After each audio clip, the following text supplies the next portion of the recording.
ॐ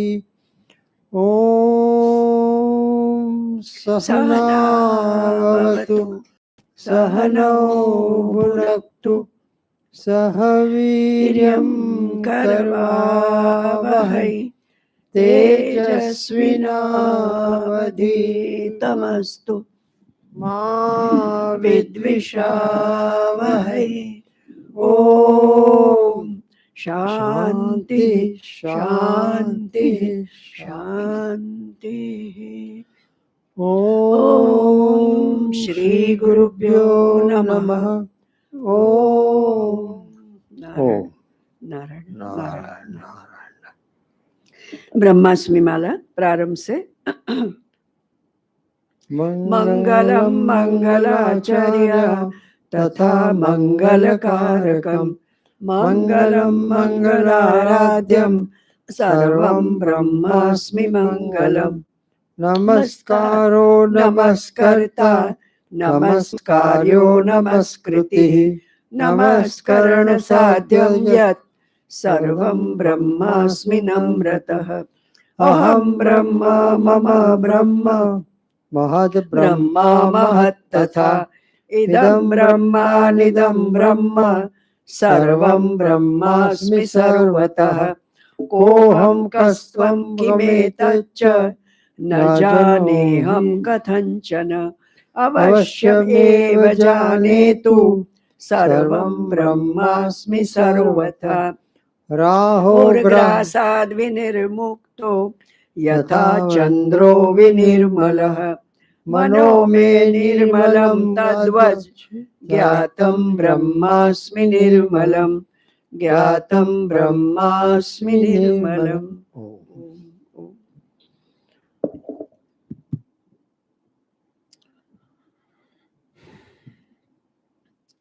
ओम नमो ब्रह्मादिभ्यो ब्रह्म विद्या संप्रदाय कर्तृभ्यो वंश ऋषिभ्यो महद्भ्यो नमो गुरुभ्यः। सर्वोपप्लवरहितः प्रज्ञानघनः प्रत्यगर्थो ब्रह्मैवाहमस्मि ब्रह्मैवाहमस्मि। ओम शांति शांति शांति। यो दत्ते भुवनानि सत्त्वगुणवान् स्रष्टा रजः संश्रयः संहर्ता तमसान्वितो गुणवतीं मायामतीत्यस्थितः सत्यानन्तमनन्तबोधममलं ब्रह्मादिसंज्ञास्पदं नित्यं सत्त्वसमन्वयादधिगतं पूर्णं शिवं धीमहि पूर्णं शिवं धीमहि। शङ्करं शङ्कराचार्यं केशवं बादरायणं सूत्रभाष्यकृतौ वन्दे भगवन्तौ पुनः पुनः। ईश्वरो गुरुरात्मेति मूर्तिभेदविभागिने व्योमवद्व्याप्तदेहाय दक्षिणामूर्तये नमः। ओम शांति शांति शांति। प्रश्नोपनिषद पर विचार कर रहे हैं और कल हम अधिकारी की बात बता रहे थे। ब्रह्म विद्या प्राप्ति के लिए अधिकारी की आवश्यकता होती है। अनाधिकारी इस विद्या को ग्रहण करने में समर्थ नहीं होता है।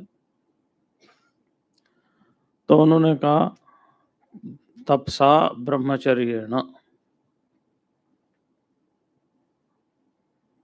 ब्रह्मचर्य पूर्वक और तपस्या पूर्वक और पिप्लाद जैसे तत्वज्ञ महर्षि के पास यदि शरणागति हो गुरु के प्रति तो फिर तत्व ज्ञान की प्राप्ति होती है। उपनिषद प्रारंभ करते हैं।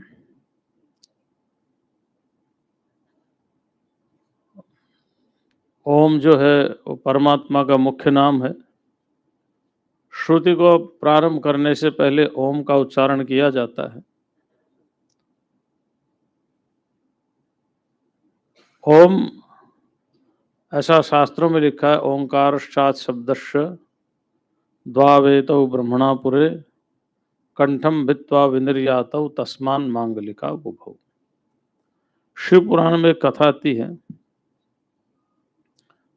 कि एक बार ब्रह्मा और विष्णु में विवाद हुआ। ब्रह्मा जी ने कहा मैं श्रेष्ठ हूं, विष्णु जी ने कहा मैं श्रेष्ठ हूं, और ये दोनों का विवाद बहुत दीर्घ काल तक चला। युद्ध हो गया आपस में। तो उन दोनों की शांति के लिए भगवान शंकर ज्योतिर्लिंग के रूप में प्रकट हुए।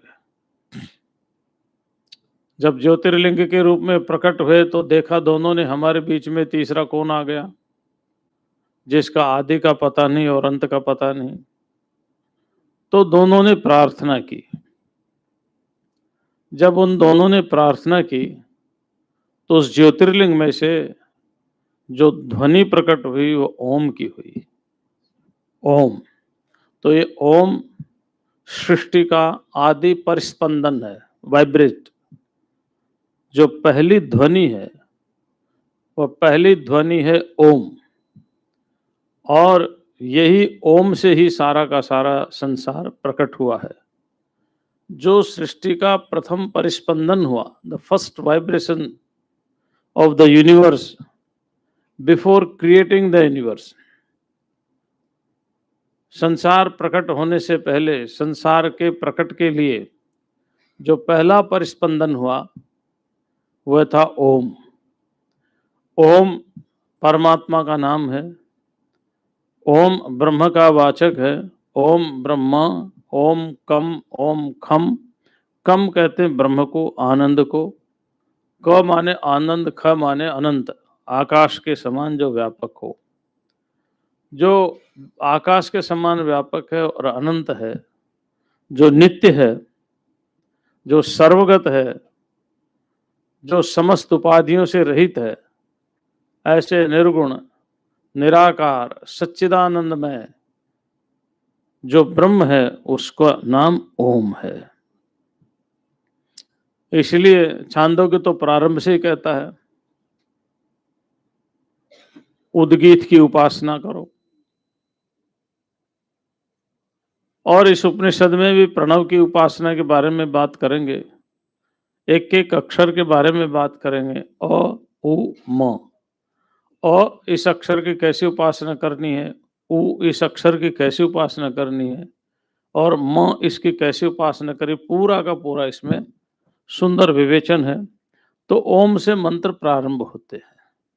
कोई भी मंत्र, श्रुति का कोई भी मंत्र ओम से ही प्रारंभ होता है, ऐसा शास्त्रों का विधान है। अब इसमें 6 ऋषि हैं। मैंने बताया था 6 ऋषि हैं और एक गुरु हैं, 6 शिष्य हैं और एक गुरु है। तो सबसे पहले सुकेशा, जो भरद्वाज गोत्र में उत्पन्न हुए हैं, अथवा भरद्वाज ऋषि की संतान की परंपरा में। तो भरद्वाज गोत्रोत्पन्न है, भारद्वाज। भारद्वाज माने भरद्वाज से जो उत्पन्न हुआ उसको भारद्वाज कहते हैं। तो भरद्वाज के गोत्र से उत्पन्न हुए सुकेश हैं। उसके बाद शिव के पुत्र सत्यकाम हैं। गर्ग गोत्र में उत्पन्न हुए सौर्यायणी है, सूर्य के पौत्र। जो सूर्य है उसके पौत्र है सौर्यायणी। फिर अश्वल कुमार के पुत्र कौशल्य हैं। और विदर्भ देश के भार्गव हैं, जो भृगु गोत्र में उत्पन्न हुए हैं, भार्गव हैं। और कत्य के जो प्रपौत्र हैं वो कबंदी है।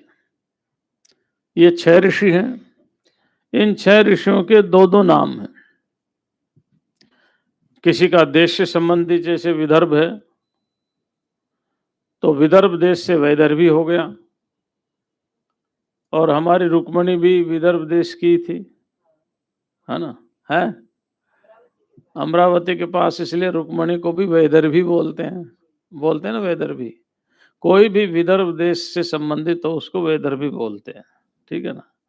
कुछ गोत्र के नाम से है, जैसे भारद्वाज है, गर्ग है, ये गोत्र हैं।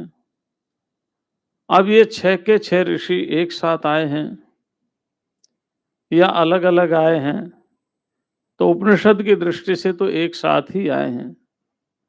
अब इन 6 ऋषियों की आयु भी नहीं लिखी है, लेकिन ऐसा लगता है जो कबंदी वो सबसे छोटे हैं, क्योंकि प्रपौत्र हैं, वो कत्य के प्रपौत्र हैं। प्रपौत्र का मतलब है कि उसके दादा के पिताजी अभी जीवित हैं, दादा के पिताजी अभी जीवित हैं, 4 पीढ़ी है, तो लगता सबसे छोटे यही होंगे। मैं ये बात इसलिए कह रहा हूं कि ब्रह्म विद्या में आयु, स्थान, गोत्र, इनका कोई विशेष महत्व नहीं होता है। हमारे यहाँ तो श्लोक ही है दक्षिणामूर्ति स्तोत्र में, चित्रपट तरोर मूले, गुरु तो युवा है और शिष्य वृद्ध है, और गुरु युवा अभी कुछ बोल नहीं रहे, कुछ नहीं बोल रहे, मौन है, और फिर उपदेश हो जाता है भद्रा मुद्रा के द्वारा। गुरोस्तु मौनम व्याख्यानम शिष्यास्तु छिन्न संशया। तो गुरु युवा है, शिष्य वृद्ध है। और हमारी संन्यास परंपरा में ऐसा अभी भी आपको देखने का मिलेगा, किसी की आयु 25 साल है या 40 साल है, लेकिन उनके शिष्यों की आयु 70-70 साल है, क्योंकि ये नाद परंपरा है। नाद परंपरा, नाद परंपरा में आयु का महत्व नहीं होता, गोत्र का भी महत्व नहीं होता, स्थान का भी महत्व नहीं होता। और ये 6 के 6 ऋषि एक जगह से नहीं है, अलग अलग जगह से हैं। शायद ये 6 के 6 ऋषि किसी ऐसे महापुरुष का अन्वेषण कर रहे हैं कि जो हमें ब्रह्म ज्ञान प्राप्त करा दे। ये 6 के 6 ऋषि आए हैं, कैसे इनका विशेषण दिया है, हो एते ब्रह्मपरा ब्रह्मनिष्ठा, ये ब्रह्मपरा हैं। यहाँ ब्रह्मपरा का मतलब होता है कि अपर ब्रह्म की उपासना में ये कुशल हैं। यहाँ ब्रह्मपरा ब्रह्मनिष्ठा में अपर ब्रह्म क्यों लिया, क्योंकि ब्रह्मांड वेश्वाणा आगे लिखा हुआ है। अपर ब्रह्म में ये निष्ठा इनकी पूरी है, हिलने वाली नहीं है। तो अपर ब्रह्म की निष्ठा का मतलब क्या है, कर्म के द्वारा इन्होंने अपने अंतःकरण को शुद्ध कर लिया है, यानी ये कर्म को करके आ रहे हैं, जो शास्त्रों में प्रतिपादित कर्म है, और जिसको हम भगवद अर्थ कर्म कहते हैं, भगवद गीता में उसको कर्म योग कहा है। और इसका सुंदर विवेचन है।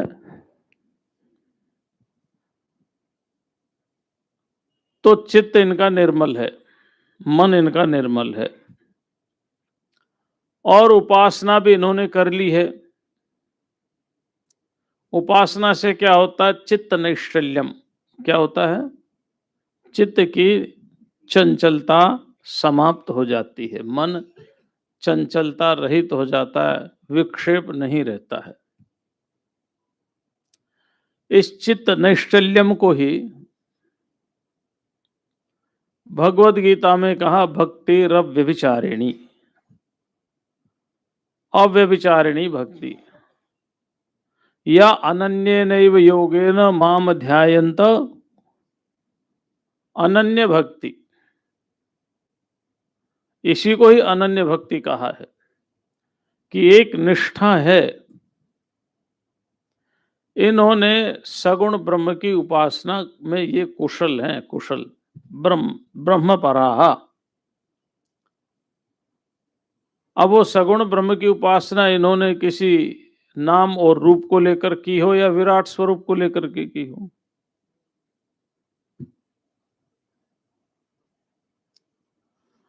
उपनिषदिक काल में प्रतीकात्मक उपासनाएं बहुत होती थी, अहंग्रह उपासनाएं बहुत होती थी, अहंग्रह उपासनाएं।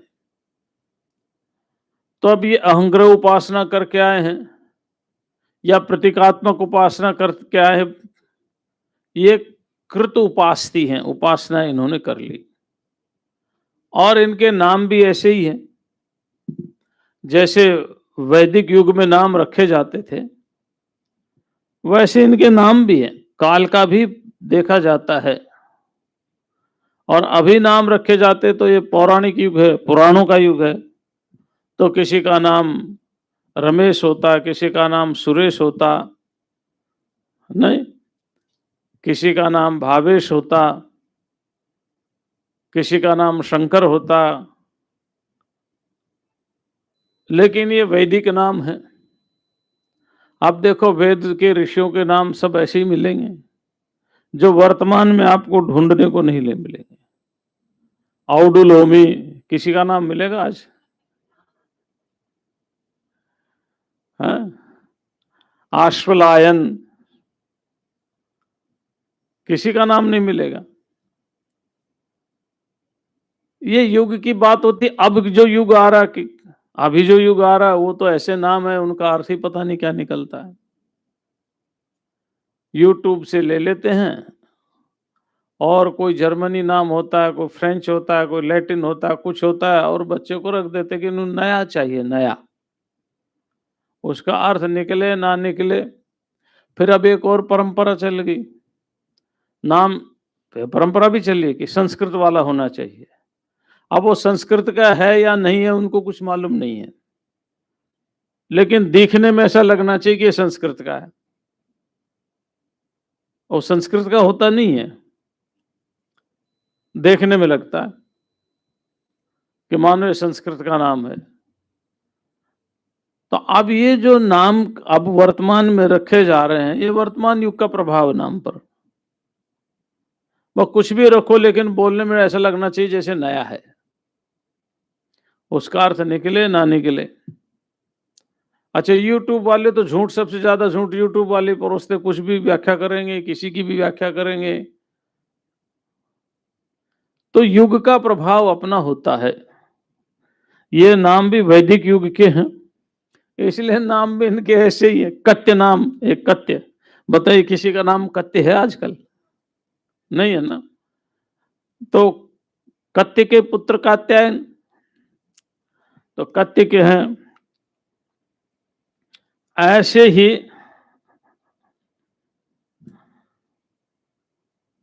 किसके पास गए ये? ते है ब्रह्मपरा ब्रह्मनिष्ठा।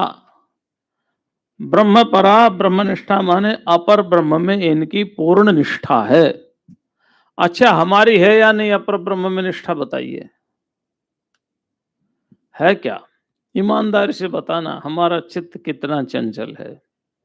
हम कितनी जल्दी जल्दी जो हमारे डेटी हैं, इष्ट देवता, उनको रिप्लेस करते रहते हैं, बहुत जल्दी रिप्लेस कर देते हैं।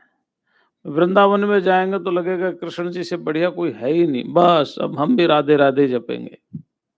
वही बनारस में आ जाएगा तो क्या कहेगा? अरे कुछ भी नहीं है, भगवान शिव ही सब कुछ है। अभी हम वहां गए चित्रकूट, तो चित्रकूट में एक महात्मा कह रहे थे कि भगवान ने 100 रास किए, 100 रास। राम जी ने कितने किए? 100 रास किए, महारास। जब संवाद महाराज कर रहे थे तो इंद्र ने के पुत्र जयंत ने कौवा बन करके जो चोंच मारा, उससे वो आधा तो महाराज हो गया था, आधा बच गया था। तो वो आधा महाराज ही श्री कृष्ण ने किया, पूरा नहीं किया।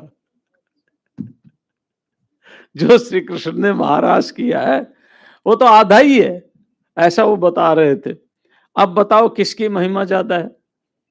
अगर चित्रकूट गए तो राम जी ही सब कुछ है, वृंदावन आ गए तो कृष्ण जी ही सब कुछ है, और काशी चले गए और महाकाल चले गए तो महाराज क्या बात है, वहां सब महाकाल के ही हैं, दूसरा कोई है ही नहीं। तो हमारी जो निष्ठाएं बदलती रहती हैं, लेकिन इनकी निष्ठा बदलने वाले नहीं है। एक निष्ठ है, भक्ति रब व्यभिचारिणी है।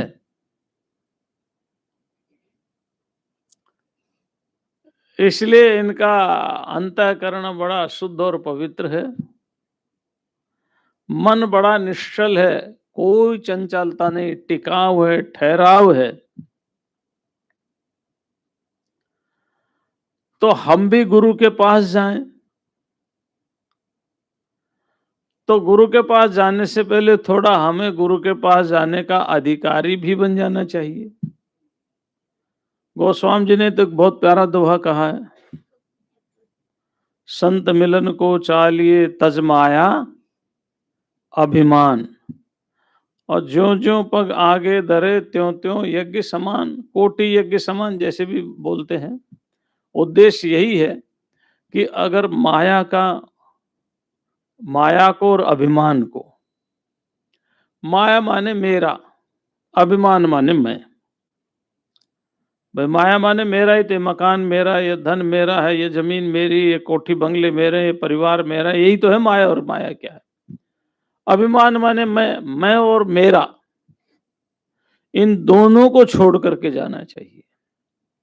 इन दोनों को छोड़ करके जाने का अर्थ क्या है कि अब माया से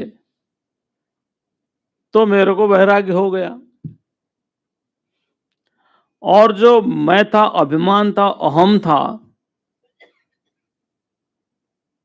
वो विगलित हो गया, वो खत्म होने जा रहा है।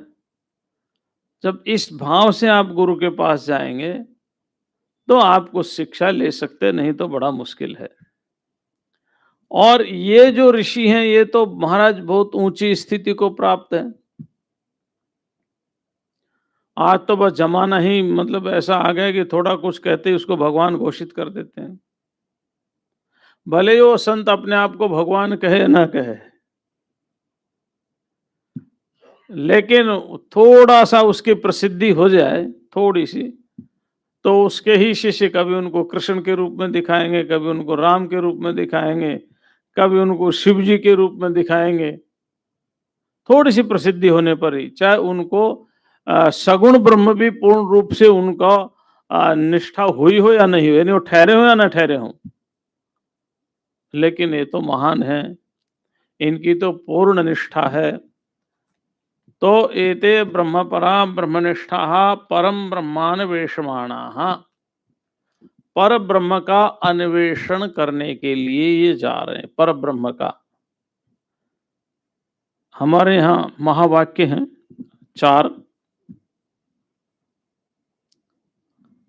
4 महावाक्य में एक तो उपदेशात्मक महावाक्य है, जिसका अर्थ तत्त्वमसि। तत्त्वमसि एक स्वरूपात्मक महावाक्य है, स्वरूप है उसका। क्या स्वरूप है? प्रज्ञानम ब्रह्म। ब्रह्म क्या है? प्रज्ञान स्वरूप है, ज्ञान स्वरूप है।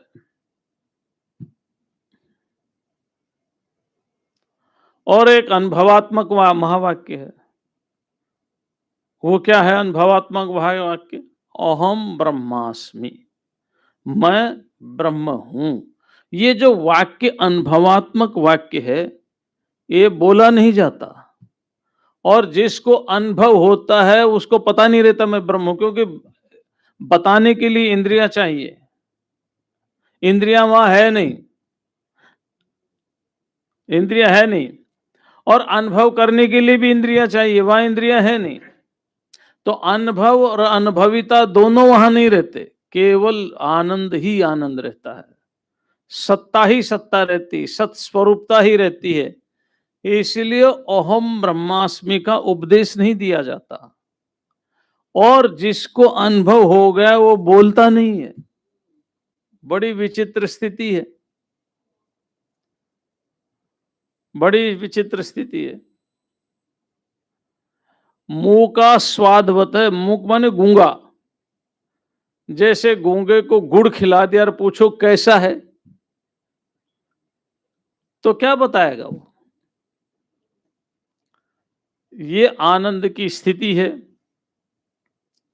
तो ये सारे के सारे जिन्होंने अपर ब्रह्म को, यानी सगुण ब्रह्म की उपासना में पूर्ण है, ये वो सगुण ब्रह्म की उपासना चाहे इन्होंने विभिन्न अवतारों के माध्यम से की हो, या सूर्य में, चंद्र में, नेत्र में प्रतीकात्मक रूप से उपासना की हो, या इन सब में अहंग्रह के द्वारा उपासना की हो, या विराट स्वरूप के रूप में उन्होंने उपासना की हो, उसमें ये सगुण ब्रह्मनिष्ठ हैं पूरे के पूरे। लेकिन सगुण ब्रह्म में पूर्णता नहीं है, वहां एक लिमिटेशन है, और ये अनलिमिटेड होना चाहते हैं। इसलिए सगुण ब्रह्म से ऊपर जाने के लिए निर्गुण ब्रह्म की उपासना के तत्पर हैं। तो परम ब्रह्मान्वेषमाण, पर ब्रह्म का अन्वेषण करने के लिए, यह अन्वेषण का मतलब ढूंढना नहीं है, जानना है। मुझको कहा तो ढूंढे बंदे, मैं तो, हाँ, तो पर ब्रह्म को जानने के लिए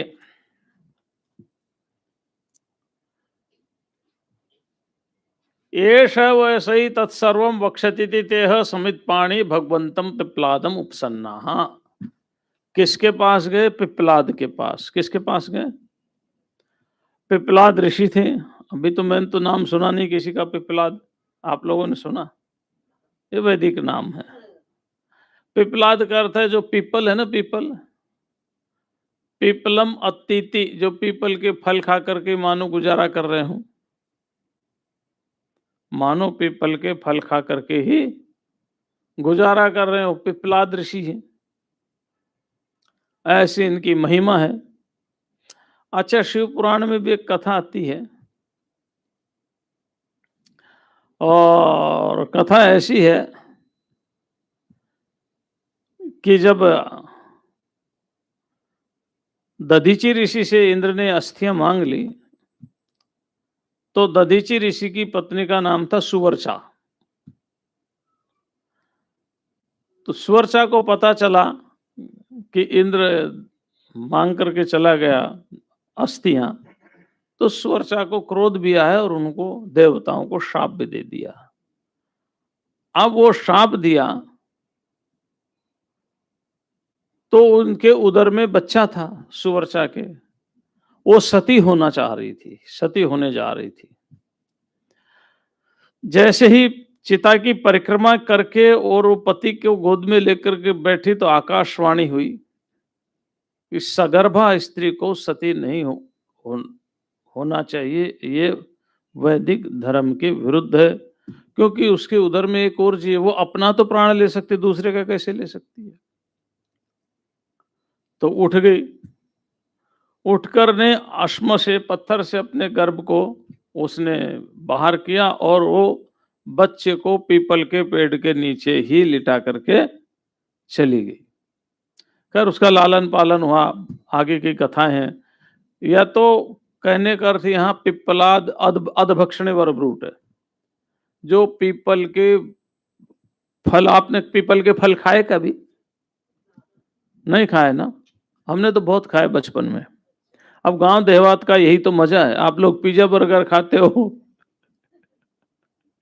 हम लोग खीरा, ककड़ी, कचरी, कचरी है ना, हाँ, जो भी खेत में पैदा होते जहां जहां वो खाते। तो पीपल के फल खा करके मानो अपना जीवन जी रहे हों, ऐसा लगता है। जरूरी नहीं कि वो पीपल के फल खाते होंगे, ये तो मेरा अपना मतलब वो है। क्योंकि जैसे शिलाद पुत्र है ना, शिलाद पुत्र, तो शिलाद ऋषि थे एक, उनका नाम शिलाद क्यों पड़ा? जो शिला वृत्ति के द्वारा जो अपना जीवन चलाते थे। तो शिला वृत्ति क्या होती थी? पहले हमारे ऋषि परंपरा में दो वृत्तियां होती थी, एक ऊंच वृत्ति, एक शिला वृत्ति। तो ऊंच वृत्ति उसे कहते थे कि जब किसान अपना फसल काट लेते थे, धान काट लेते थे या गेहूं काट लेते थे और सारा अन्न अपने घर में डाल देते थे, उसके बाद खेत में जो बालियां पड़ी रहती थी उनको इकट्ठा करके जो ले आते थे उससे वो गुजारा करते थे। और शिला उसको कहते हैं, तो जो बालियां होती हैं जो बच जाती हैं उनको शिला बोलते थे। किसान ने धान काट लिया या गेहूं काट लिया, जो भी है फसल, उसके बाद वो अनाज अपने घर में ले आया, फिर खेतों में जो कुछ शिलाएं पड़ी रहती थी, बालियां पड़ी रहती थी गेहूं की, उनको शिला कहते थे। तो शिलाम अत्ति इति शिलादह, उन शिलाओं को इकट्ठा करके फिर जो अपना जीवन यापन करते थे उनको शिलाद बोलते थे। तो उसी हिसाब से हमने लगाया कि शायद ये भी पीपल के फल खा करके अपना गुजारा कर रहे होंगे। कर रहे होंगे नहीं कर रहे होंगे हमें नहीं मालूम, लेकिन एक व्याख्या है। इनका नाम था पिप्पलाद। क्या नाम था? और पिप्पलाद के पास कितना विश्वास था इनका? एषः वै सर्वं वक्षति, ये पिप्पलाद हमें सब कुछ बताएंगे। अच्छा, सब कुछ बताएंगे का अर्थ क्या है? सब कुछ बताएंगे का अर्थ क्या? देखो, जो जिस विषय का विशेषज्ञ होता है उसी विषय के लिए कहा जाता है कि ये सब कुछ बताएंगे। मैथमेटिक्स के प्रोफेसर के पास जाकर के अगर आप जंतु विज्ञान के बारे में जानना चाहें तो मैथमेटिक्स वाला कहेगा सबसे पहले तो तू एक जंतु है, तेरे को पूछना चाहिए था दो और दो कितने होते हैं, तू पूछ रहा है कि भाई ऊंट के क्या लक्षण है, भैंस के क्या लक्षण है। नहीं, ऐसे ही सर्वम वक्षतीति किसके विषय में? जो निर्गुण ब्रह्म है उसके विषय में। क्योंकि सगुण ब्रह्म में तो परिनिष्ठित है ही, सगुण ब्रह्म में तो परिनिष्ठित है ही, इसलिए निर्गुण ब्रह्म जो जिसके लिए अनुभवात्मक महावाक्य अहम ब्रह्मास्मि, इसमें के बारे में ये सब कुछ बताएंगे। तत्सर्वम वक्षतीति समित पाणयः, हाथ में लठ लेकर के, लठ क्या? नहीं, सूखी लकड़ी, यज्ञ के लिए लकड़ी। समित पाणी माने यज्ञ की सामग्री। अच्छा, हमने बताया था कि ये जो उपनिषद है ये मुंडक का व्याख्या है, तो मुंडक उपनिषद में भी तो क्या कहा है? तद विज्ञानार्थम गुरुमेवाभि गच्छेत समित पाणी ही श्रोत्रियम ब्रह्मनिष्ठम, समित पाणी होकर के। अब ये समित पाणी का क्या है? पाणी हाथ को कहते, समित माने समिधा, हाथ में समिधा लेकर के। तो समत पाणी का क्या है कि उस समय यज्ञ होते थे ये प्रत्येक आश्रमों में। लेकिन आजकल तो गुरुजी एसी में रहते हैं महाराज, वहां समित पानी लेकर के जाओगे तो कहां बेचारा जलाएगा, बड़ा मुश्किल है। तो उस समय जंगल में ऋषि रहते थे और जंगल में यज्ञ होता था, यज्ञ के लिए वो सामग्री लेकर के जाते थे। अब ये प्रतीकात्मक भी हो सकता है कि आश्रम में अनेक ब्रह्मचारी रहते थे, आश्रम में अनेक नौकर भी रहते होंगे, नौकर भी रहते होंगे, क्योंकि पहले गायें बहुत होती थी आश्रमों में, गौ बहुत होती थी। हमारे तो यहाँ एक आचार्य के पास एक शिष्य गए, कहने लगे महाराज मुझे ब्रह्म पढ़ाओ, ब्रह्म का ज्ञान दो। वेदाध्ययन के लिए गए थे। उन्होंने कहा ब्रह्म जानना चाहते हैं? बोले हाँ, ब्रह्म को जानना चाहते हैं। तो ये 400 गायें हैं, ये ले जाओ चराने के लिए, 1000 हो जाए तो लौट करके आ जाना। और निष्ठा देखिए उस शिष्य की, निष्ठा आप देखिए सत्यकाम की। सत्यकाम जाबाली उनका नाम था। वो ले गए 400 गाय। जब 1000 हो गई तो उनको ब्रह्म का उपदेश भी मिल गया। वृषभ ने दिया, अग्नि ने दिया, मुद्गु ने दिया, अंश ने दिया, उपदेश भी हो गया। तो गौ सेवा के लिए भी रहे होंगे, भोजन बनाने के लिए भी रहे होंगे, लेकिन फिर भी ये सारे के सारे समित पानी होकर के गए हैं। तो इसका अर्थ है कि ये प्रतीकात्मक है। आज की परंपरा दूसरी। आज अगर आप अपने बच्चे को स्कूल में एडमिशन लेने के जाओगे तो समित पानी से काम नहीं चलेगा, समित चेक से काम चलेगा। चेक पानी से, चेक पानी आपको चेक ले जाना पड़ेगा, है ना, चेक पानी से काम चलेगा। लेकिन ये ब्रह्म तत्ववेत्ता हैं तो इनके पास समित पानी होकर के गए। अर्थात किसी के पास भी जाओ तो खाली हाथ नहीं जाना चाहिए। रिक्त हस्तम न गच्छेत राजानम दैवतम गुरुम। राजा के पास जाओ तो खाली हाथ नहीं जाना चाहिए। किसी भगवान की आराधना करने के लिए जाओ तो खाली हाथ नहीं जाना चाहिए। गुरु के पास जाओ तो भी खाली हाथ नहीं जाना चाहिए, कुछ न कुछ ले जाना चाहिए। और हमारे तो भोले भंडारी शिव जी हैं, वो कहते खाली हाथ मत आओ, कुछ लाओ मत घर से, पर मेरे मंदिर में खाली हाथ मत आओ। तो क्या लाए रास्ते में? बोला जो फूल पत्ते रास्ते में मिले वही तोड़ लाओ, नहीं खाली हाथ मत आओ। ऐसा भगवान मिलेगा कहीं? एक बेल का पत्र चढ़ा दिया, खुश हो गए। कोई रास्ते में फूल मिल गया, चढ़ा दिए, खुश हो गए। पहले तो जंगल में ही होते हैं ना फूल पत्ते। लेकिन खाली हाथ मत आओ श्रद्धा का प्रतीक है। तो आश्रमों में भी पहले कोई यज्ञ की सामग्री ले जाता था, कोई समीधा ले जाता था, कोई चावल ले जाता होगा, कोई गेहूं ले जाता होगा, कुछ न कुछ लेकर के जाते थे। कोई अपने शरीर की सेवा भी करता होगा, किसी दिन रोटी बना जाता होगा और किस दिन भोजन नहीं बनता होगा, आश्रम में उठा करके कमंडल गांव में पहुंच जाते होंगे, भवती भिक्षाम देही। ये तो परंपराएं हमारी। तो समित पाणय, हाथ में समीधा लेकर के। अच्छा, एक प्रतीक भी है। क्या प्रतीक है? अगर आप समीधा लाओगे तो उस समय बाजार तो थे नहीं कि भैया बाजार में अब तो जाओ, बाजार में ले आओ, पैसे दो और ले आओ। तो पहले जंगल में जाना पड़ता था और समीधा को इकट्ठा करने के लिए नीचे झुकना पड़ता था।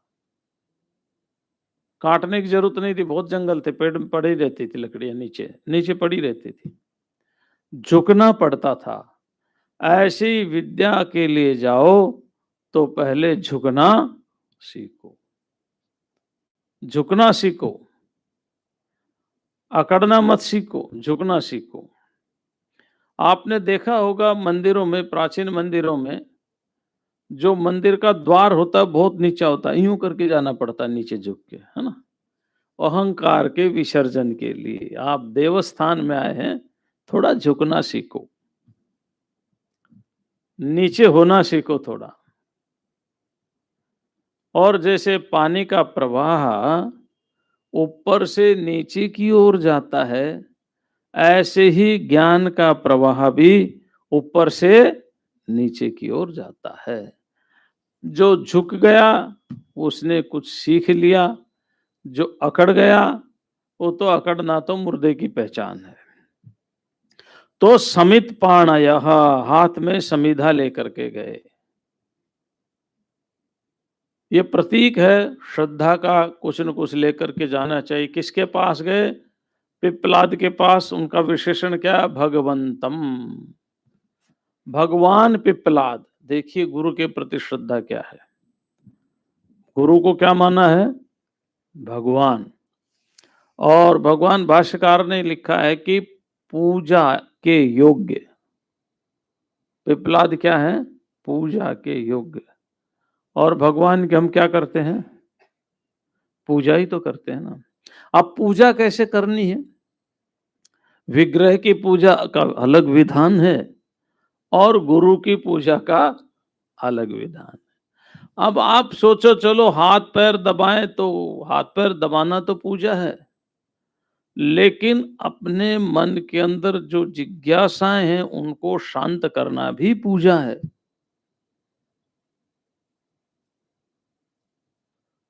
आप मन के अंदर लेकर के बैठे रहें और अपने मन के कबाड़ों को बाहर ही नहीं निकालें तो भी बात बनती नहीं है। तो गुरु शुश्रूषा यानी गुरु सेवा, गुरु शुश्रूषा माने गुरु सेवा। गुरु सेवा के अनेक प्रकार हैं। केवल आप हाथ पैर दबाना ही गुरु सेवा नहीं है। अपने अंदर वो योग्यता पैदा करना कि हम अध्यात्म मार्ग के रास्ते पर चलते रहें, उसके लिए गुरु से पढ़ना, सीखना, जानना, अपनी जिज्ञासा को शांत करना भी गुरु सेवा है। अच्छा, गुरु प्रसन्न कब होते हैं? एक आदमी है, गुरु के पैर हाथ पैर ही दबा रहा है, हाथ पैर ही दबा रहा है, तो जब गुरु का अंतिम समय कहता है भाई सेवा तो बहुत की लेकिन है बैल का बैल, यानी कुछ सीखा नहीं इसने, है ना? सीखा नहीं है। और अगर सीख लिया और सेवा नहीं की, मतलब रोटी बना करके नहीं दी, भोजन नहीं दिया, कपड़े नहीं धोए, पैर हाथ पैर नहीं दबाए, तो क्या कहेंगे? गुरु जी भाई बुद्धि तो बहुत है, बुद्धि तो, लेकिन किसी काम की नहीं। तो समय के अनुसार सभी प्रकार की सेवाओं की आवश्यकता होती है। वहीं गुरु की इच्छा ये भी होती है कि मेरा शिष्य विद्या में मेरे से श्रेष्ठ हो। ये गुरु की इच्छा होती है, मेरा शिष्य मेरे से श्रेष्ठ हो। तो ये भगवान पिप्पलाद के पास गए, ने गुरु जी का दर्जा उन्होंने भगवान का दिया है। हम तो बोलते तो हैं गुरुर ब्रह्मा गुरुर विष्णु गुरुर्देवो महेश्वरः गुरु साक्षात परब्रह्म तस्मै श्री गुरवे नमः। हमारे यहाँ एक महात्मा हुई, संत हुई, एक सहजोबाई उसका नाम था, सहजोबाई। नाम सुना आपने? सहजोबाई एक शिष्य थी एक महात्मा की, नाम ध्यान नहीं आ रहा मेरे। तो उसने बड़ी उच्च कोटि की अवस्था थी उसकी, तो उसने एक पद गाया और उस पद में वो कहती है, हरि बिसरू गुरु नहीं बिसारू। मैं भगवान को तो भूल जाऊं लेकिन मैं गुरु को कभी भी ना भूलूं, भले ही मैं भगवान को भूल जाऊं। तो क्यों भाई? कहते हैं कि हरि ने यानी भगवान ने मुझे क्या दिया? ये संसार भगवान ने क्या दिया? और गुरु ने संसार से मुक्ति दी है। हरि ने मुझे भव बंधन दिया, गुरु ने मुझे भव बंधन से छुड़ाया है। हरि ने मेरे पीछे 5 चोर लगा दिए, 5, है ना? शब्द स्पर्श रूप रस और गंध, 5 चोर लगा दिए। भगवान ने मुझे इन चोरों से गुरु ने मुझे इन चोरों से रक्षा की है। तो ऐसा करके उसका एक पद है कि भगवान ने मुझे क्या दिया और गुरु ने मुझे क्या दिया। वस्तु स्थिति तो यह है, पद तो बहुत सुंदर है, गुरु की महिमा का पद है, लेकिन क्या भगवान किसी को देते हैं या किसी से लेते हैं? ना भगवान किसी को देते हैं, ना भगवान किसी का लेते हैं। हमारे ही अपने कर्मों के अनुसार हमें मिलता है। अच्छा, फिर मुक्ति कैसे होगी? वो भी हमारे ही कर्म और उपासना और ज्ञान के कारण मुक्ति होगी। उसके लिए भी हमें ही प्रयत्न करना है। हमारे यहाँ 4 प्रकार के पुरुषार्थ हैं, धर्म अर्थ काम और मोक्ष। जिसमें जो काम और अर्थ है वो हम चाहेगा तो भी मिलेगा, नहीं चाहेंगे तो भी मिलते हैं। कई बार धन जो है हमारी इच्छा नहीं तो भी आता ही है वो। ऐसे ही काम भी, यानी संसार का जो सुख है वो भी न चाहने पर भी आता ही है। आप नहीं चाहोगे तो भी आएगा। प्रातव्यमर्थम लभते मनुष्य यदस्मदीयम नहीं तत्परेषाम। जो मुझे मिलना है वो मिल करके ही रहेगा, उसको कोई नहीं रोकेगा। लेकिन धर्म और मोक्ष के लिए हमें प्रयत्न करना पड़ता है। तो काम और अर्थ हमारे पूर्व जन्म के प्रारब्ध के संस्कारों से आया है। धर्म भी हमारे पूर्व जन्म के प्रारब्ध के संस्कारों से आया होता है, लेकिन धर्म पर चलने के लिए हमें प्रयत्न करना पड़ता है। मोक्ष की प्राप्ति के लिए भी हमें प्रयत्न करना पड़ता है। इसीलिए सारे के सारे ऋषि पिप्पलाद महर्षि के पास चल कर के आए हैं। कहां कहां नहीं गए होंगे ये? जो सगुण ब्रह्मनिष्ठ हैं वो निर्गुण ब्रह्म की प्राप्ति के लिए कहां कहां नहीं गए होंगे, बताओ। हमारे आदि जगतगुरु भगवान शंकराचार्य जब 8 वर्ष के थे तो केरल से चल करके, कालड़ी से, और ओंकारेश्वर आए थे। सोचो, आज से 2500 साढ़े 2500 साल पहले की बात है ये। घने जंगल थे, हिंसक पशु थे, मार्ग थे नहीं, नदी नाला बहुत तेज उफान पर रहते थे। अब तो बहुत सी नदियां तो सूख ही गई। और एक बच्चा 8 साल का, वो वहां से पैदल चल के आ रहे हैं। कितने पहाड़ों पर चढ़े होंगे, कितनी नदियां क्रॉस किए हुए होंगी, कितने बरसाती नाले क्रॉस किए होंगे उन्हें, कितना भयंकर जंगल के अंदर से वो आए होंगे, कितने हिंसक पशु मिले होंगे उनको। लेकिन एक निष्ठा, गुरु की निष्ठा। और एक और बात है इसमें, एक बात और बता दी यहां कि जो ये जो ब्रह्म विद्या ये ऐसे ही सीधे नहीं दी जाती, डायरेक्ट और इमीडिएट नहीं दी जाती कि आओ चलो चलो तुम्हें डायरेक्ट दे देते हैं। नहीं, इसका एक गुरु और शिष्य को उपस्थित होना पड़ता है। गुरु को गुरु के रूप में और शिष्य को, जैसे भगवत गीता है, आप क्या समझते सीधा दे दिया? नहीं, सीधा तो दिया नहीं। अर्जुन तो कह रहा सखेति मत्वा प्रशभम यदुक्तम, हे कृष्ण हे यादव अजानता महिमानम तवेदम मया प्रमादात प्रणयेन वापि। अर्जुन तो कह रहा मैं तो आपको मित्र मानता था, सखा मानता था, न जाने आपको क्या क्या कहता रहा मैं। तो तब तो उपदेश दिया नहीं भगवान ने। दिया क्या उस समय? जब तक अर्जुन शिष्य नहीं हो गया तब तक तो उपदेश दिया नहीं। तो एकदम ब्रह्म ज्ञान एकदम सीधा किसी को नहीं उपदेश दिया जाता। उसके लिए गुरु और शिष्य की उपस्थिति जरूरी है।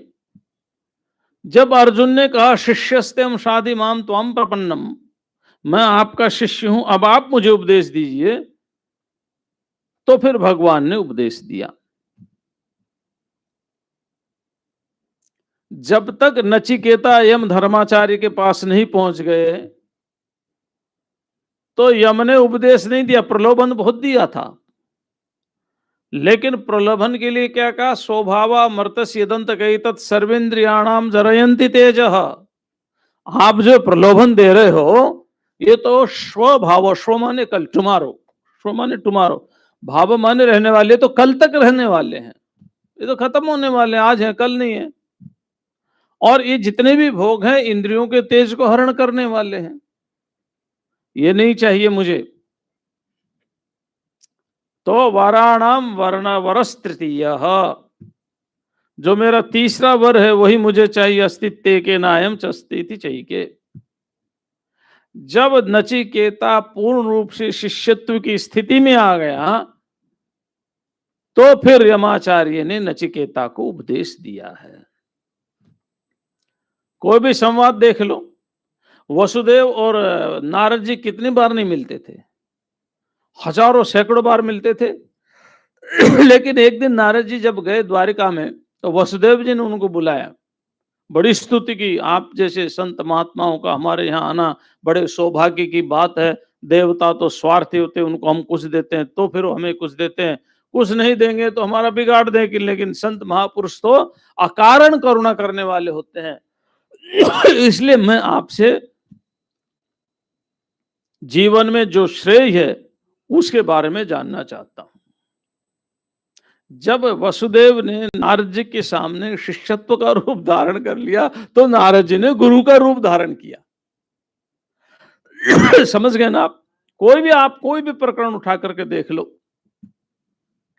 कोई भी ब्रह्म ज्ञान का उपदेश तो गुरु और शिष्य का ही संवाद के रूप में दिया गया, जहां भी दिया गया है। जब लक्ष्मण ने राम जी को कहा कि अब आप कुछ उपदेश दीजिए, तो कुछ क्वेश्चंस किए थे। जब अब तक तो लक्ष्मण साथ ही थे ना, जन्म से ही साथ थे, लेकिन जब शिष्यत्व को प्राप्त हो गए तो कहा मैं और मोर तोर तोरी माया, जहां तक मैं और मेरा, तू और तेरा, जहां तक विस्तार दिखाई देता है वहां तक माया है। वो तो फिर ब्रह्म का उपदेश दिया। ऐसे ही यहां भी गुरु और शिष्य की उपस्थिति हो रही है। जब तक गुरु के पास शरणागत भाव से आकर के शिष्य प्रार्थना नहीं करता, तब तक गुरु ब्रह्म विद्या का उपदेश नहीं देता। ये डायरेक्ट नहीं दिया जाता कि आओ मैं तुम्हें ब्रह्म ज्ञान देता हूं, आ जाओ। बैनर्स लगते हैं आजकल तो, 3 दिन में सीधा परमात्मा से साक्षात्कार, बैनर लगते हैं। 7 दिन में आत्मा से बात करो। अपनी आत्मा से हम क्या बात करेंगे? वध तो व्याघात है ये। तो उपदेश वहीं सफल होता है जहां पर गुरु गुरु के रूप में उपस्थित हो जाए और शिष्य, हाँ, यानी एक एक व्यवस्थित ढंग से, एक व्यवस्थित ढंग से और एक नियम से, एक परंपरा से, एक संप्रदाय से, संप्रदाय मतलब सम्यक प्रकारेण दीयते, जो अच्छे प्रकार से ज्ञान दिया जा रहा है। अच्छे प्रकार से ज्ञान क्या दिया जा रहा है? देखो, एक बात है, जब उद्धव ने भगवान से ज्ञान देने की बात कही, तो भगवान कृष्ण ने क्या कहा? मैं तुम्हें एक प्राचीन इतिहास सुनाता हूं। ऐसा ही कहा ना,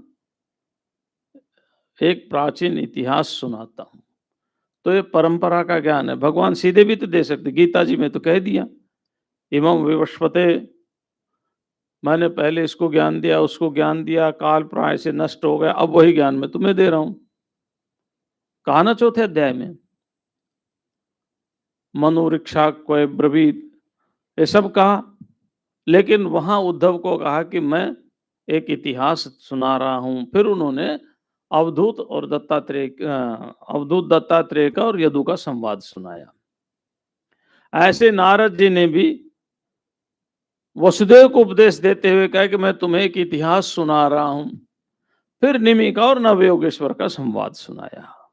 यानी जो ज्ञान आ रहा है वो परंपरा से ही आ रहा है। परंपरा से कैसे आ रहा है ये ज्ञान, इसकी चर्चा कल करेंगे। आज इतना ही। ओम शांति शांति शांति। ओम। जय महाराज जी के पुनित श्री चरणों में वंदन। आज अधिक मास जेठवद बीज मंगलवार दिनांक 2 जून